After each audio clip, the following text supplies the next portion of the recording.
अल्हम्दुलिल्लाह नहमदुहु व नस्तईनुहु व नस्तगफिरुहु व नऊज़ु बिल्लाहि अस्समीइल अलीम मिनश शैतानिर रजीम अम्मा बाद। मुतफर्रिक मसाइल का बयान हम देख रहे थे, जिसमें आज हम देखेंगे मुशरिक के साथ लेन देन के मामलात का हुक्म। मुशरिकों के साथ लेन देन के मामलात जायज़ हैं। शर्त यह है कि इन मामलात से उन्हें मुसलमानों के ख़िलाफ़ जंग में कोई ताउन हासिल ना हो या उनसे मुसलमानों को किसी किस्म का कोई नुकसान ना हो। जैसा कि हज़रत अब्दुल्ला बिन अबी बकर की रवायत में है, नबी करीम सल्लल्लाहु अलैहि वसल्लम ने एक मुशरिक से बकरी ख़रीदी। बुखारी की रवायत है 2216 नंबर पर। हज़रत आयशा बयान करती हैं कि नबी सल्लल्लाहु अलैहि वसल्लम ने एक यहूदी से अपने घर वालों के लिए गल्ला ख़रीदा। बुखारी की रवायत है 2202 नंबर पर। इब्ने माजा में है 2436 नंबर पर। हज़रत इब्ने अब्बास की रवायत में है कि नबी करीम सल्लल्लाहु अलैहि वसल्लम की वफ़ात हुई तो आपकी लोहे की ज़ीरा 30 साजों के एवज़ एक यहूदी के पास गिरवी पड़ी हुई थी।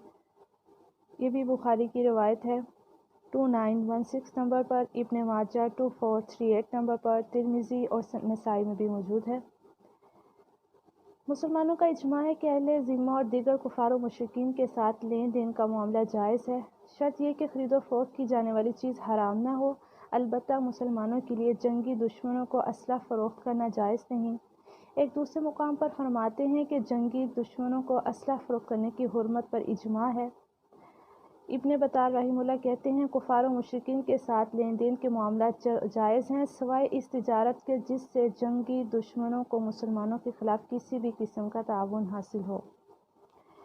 आगे मुशरिक से हुस्न सलूक का हुक्म। मुशरिक व काफिर से हुस्न सलूक में कोई हर्ज नहीं, जबकि वो जंगी दुश्मन ना हो और ना ही दुश्मनों का मुआवन हो। सूरह अल-मुम्तहिना की आयत नंबर 8 है। जिन लोगों ने तुमसे दीन के बारे में लड़ाई नहीं लड़ी और तुम्हें जलावतन नहीं किया, उनके साथ हुस्न एहसान करने और मुंसफाना बर्ताव करने से अल्लाह ताला तुम्हें नहीं रोकता।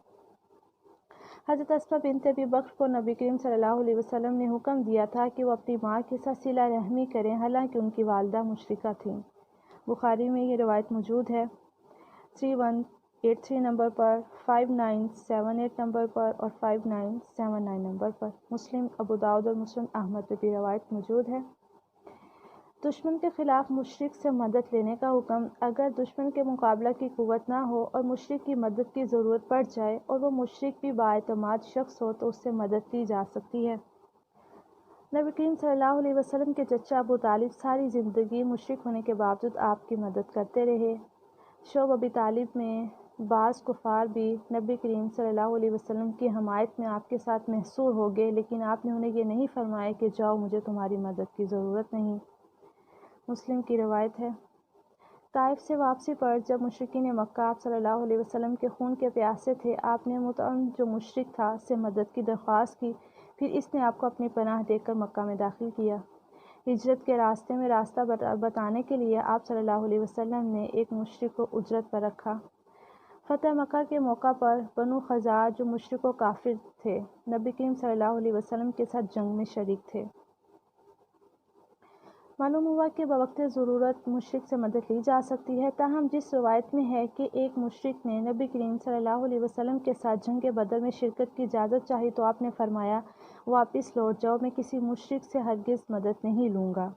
मुस्लिम की रवायत है 1817 नंबर पर, मुस्नद अहमद में 149 नंबर पर। इससे मुराद वो सूरत हाल है जब मुशरिक काबिल एतमाद ना हो या मुसलमान क़ुव्वत में हों और उन्हें मुशरिक की मदद की ज़रूरत ना हो। कुछ अहले इल्म ने तो इस रवायत को मनसूख भी करार दे दिया है और कुछ इसका जवाब यूँ देते हैं, इस हदीस में जो मुआनत का जिक्र है उसे आम हालात पर महमूल किया जाएगा। अलबत्ता जब मुसलमान मुशरिकों से ताउन लेने पर मजबूर हो जाएं तो फिर कोई हर्ज नहीं। जैसे कि कुरान पाक में सूरतुल अनआम में 119 नंबर पर है, अल्लाह ताला ने तुम पर जो हराम किया है उसकी तफसील तुम्हें बता दी है, मगर जब तुम उन हराम उमूर की तरफ मजबूर हो जाओ तो वो भी हलाल हो जाते हैं।